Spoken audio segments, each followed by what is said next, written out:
Looks like we've finally had the last Gemini 3.0 checkpoint, and the full release is getting very close. The new checkpoint, labeled as Gemini 3.0 Pro Preview 11/2025, recently appeared inside Google Vertex's console, and based off of everything we've seen, the public rollout is likely lining around November 18th or early December, according to multiple leaks. And technically, you can access this preview model right now through a few private providers. There are some Chinese API aggregators that now have it so that you can access the Gemini 3 Pro preview model, and they have already leaked the endpoint. But obviously, use these at your own discretion.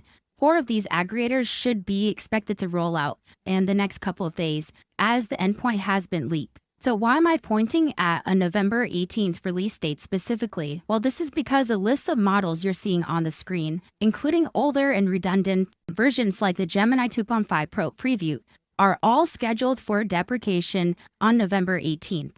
And historically, Google times model deprecations right before a major launch.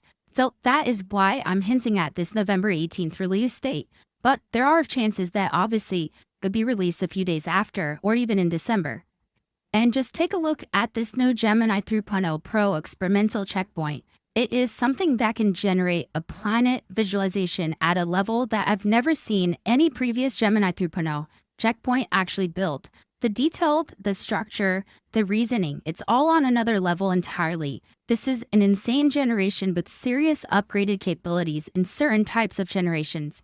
In this case, you can see that you can change the mountain height, the continent frequency, as well as the sea level. All of these different attributes have been added to this planet visualization, and you can see that this is something that you can get no other model to actually generate. And if you are to use this new checkpoint, you will start to realize that the quality of output may not match the previous checkpoints, which is kind of unfortunate because it seems that Gemini might have nerfed the previous checkpoints, which had done insanely well in almost every benchmark.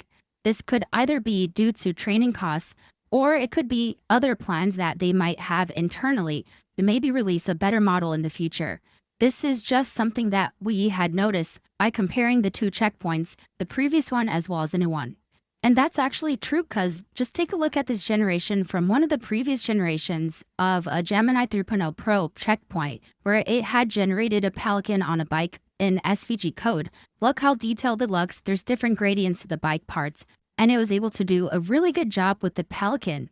Now, if you compare it to the new Gemini 3.0 Pro checkpoint, the new preview one that was just released today, you can see it is definitely lackluster in quality, and it has been nerfed greatly, which is definitely unfortunate. On the left is a generation by the Gemini 2.5 Pro, which does not look like a pelican at all, but on the one on the right, at least it looks kind of like a pelican. But regardless, the quality is still really impressive with the new Gemini 3 Pro preview. It was able to generate a fully functional Rubik's Cube simulation, something no other model that actually had been able to replicate at the same level. The interactivity, the rotations, the logic, it's genuinely next level.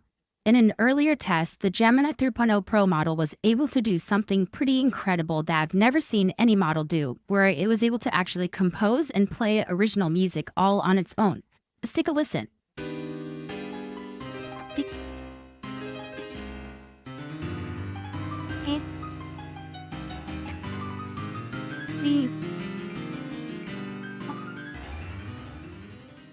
Here is a simulation of a creative wormhole, and I promise you're not on shrooms or anything.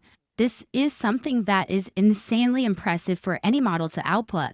This is from a Gemini 3.0 checkpoint, and you can see that this is probably one of the most creative models you've ever seen. I generally think that this is a model that will have deep understanding of the world, and it is a real step towards AGI. Other models were also able to take on this prompt, but it produced bad visuals, harsh audio, weak messages, and just failed entirely. But the Gemini 3.0 was something that nailed everything perfectly in a single shot, and you can take a look at the quality of output here. And interestingly, today on OpenRouter, there was a new stealth model that was released, and it is linked to the new openai GPT 5.1 variant. This is almost a pattern at this point, where every time Google gears up with a major model release, OpenAI tends to move alongside them and release something that could counter them. They do this vice versa with every sort of model release. But this new cloaked model is a powerful general purpose model that excels across real world tasks with standout performance in coding, tool calling, and instruction following. It's called Polaris Alpha and it's pretty decent in my opinion.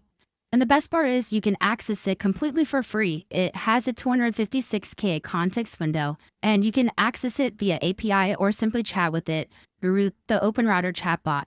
And I noticed that this variant is also as fast as the other checkpoints that we've saw, like the wood types like cedar as well as birch, and it's fast as the new checkpoints that we just had talked about 2 days ago.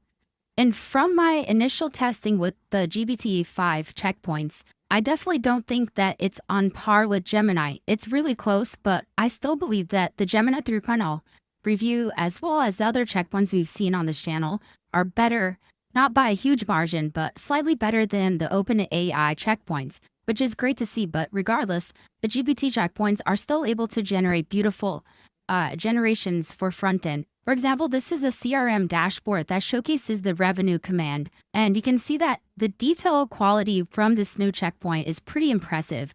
Overall, I'm just happy to see that both of these models are going neck and neck and releasing incredible models, and we should have all these models released before the end of December.